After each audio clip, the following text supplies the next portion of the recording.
รอบนึงตีไกลๆขึ้นกันที่ใหญ่เยอะนะ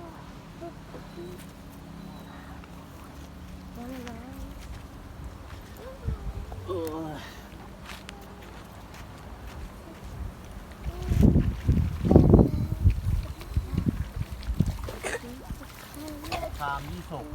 ไม่โดนจันเลยนะพี่โดนจันโดนจันเลย2 นวลแล้วนะ